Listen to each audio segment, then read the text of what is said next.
আমরা জানি শীতকাল মানেই কিন্তু টাটকা টাটকা সব সবজির সমারোহ। আসসালামু আলাইকুম এভরিওয়ান, কেমন আছেন সবাই? চলে গেলাম ভাইয়ার সেই প্রকল্পটিতে। হঠাৎ দেখলাম এইখানে ভাইয়ারা এখানে টমেটোর চারা রোপণ করতেছে। একদম ছোট চারা গাছ থেকে কিভাবে ফসল উৎপাদন হয় সেটা কিন্তু আমরা সবাই জানি, কিন্তু তার পিছনে যে কতটা পরিশ্রমের ফলে যে আমরা একটা ফসলের মুখ দেখতে পাই সেটা আসলে চোখে না দেখলে বিশ্বাস করা যায় না। যারা কিনা আমাদের অনেক রিলেটিভস আছে তাদের কিন্তু গাজীপুর অনেক পুরানো একটা স্মৃতির জায়গা। তো আমি যখন মাঝে মাঝে ভিডিও করে ফেসবুকে দিই তাদের কিন্তু দেখতে অনেক ভালো লাগে, আমার সাথে অনেকেই শেয়ার করে। তো সেই সকল উদ্দেশ্য মাথায় রেখেই কিন্তু ভিডিওটি করা। এইখানে দেখলাম হঠাৎ করে ভাইয়া ছোট ছোট টমেটোর চারা কিনে এনেছে এখানে, আর পাতাকপির চারা। সেইখানে কিন্তু এখানে 3-4 জন মিলে কাজ করা হচ্ছে, লাইন বাই লাইন টমেটোর চারা রোপণ করা হচ্ছে।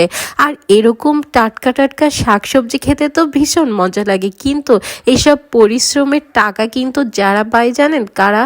তারা যারা মেইন খুচরা সেল করে তারাই কিন্তু মেইন টাকাটা পেয়ে থাকে, কিন্তু যারা একদম এরকম পাইকারি সেল করে তারা কিন্তু মোটেও সেই আসল টাকাটা পায় না, যেটা পরিশ্রম হয় আর কি।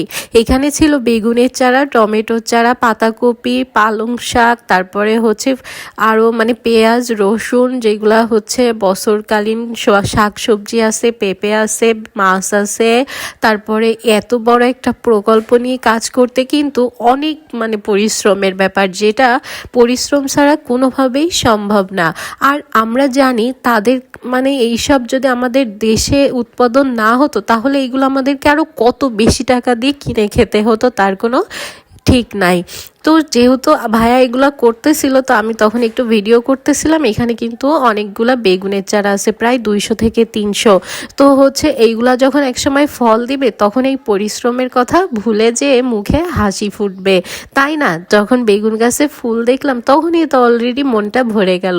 আর এখানে ছিল পেঁয়াজ, আলু, রসুন লাগানো। তো সব কিছু মাথায় রেখে আর কি ভিডিওটি করলাম, যেন আপনারাও একটু দূরে বসে দেখতে পারেন কিভাবে কি করা হয়। তো আপনাদের যদি ভিডিওটি ভালো লাগে অবশ্যই একটু কষ্ট করে শেয়ার করে দিন, আর পেজে নতুন হলে একটা লাইক ফলো দিয়ে পাশে থাকবেন। নতুন নতুন গাছে যখন এরকম ফল ধরে তখন কিন্তু আনন্দের সীমা থাকে না।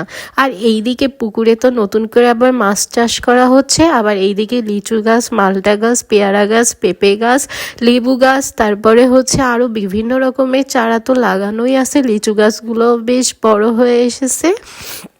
তো সবাই দোয়া করবেন ভাইয়া যেন যেই ডিসিশনটা নিয়েছে সেটা যেন ফুলফিল কমপ্লিট করতে পারে, এইটাই আমাদের চাওয়া। তো এখানে লিচু গাছগুলো বেশ বেড়ে উঠেছে, বেগুন গাছে বেশ ফুল এসেছে, এখানে ছিল পালং শাক লাগানো, সকল কিছু মিলিয়ে আজকের ভিডিও।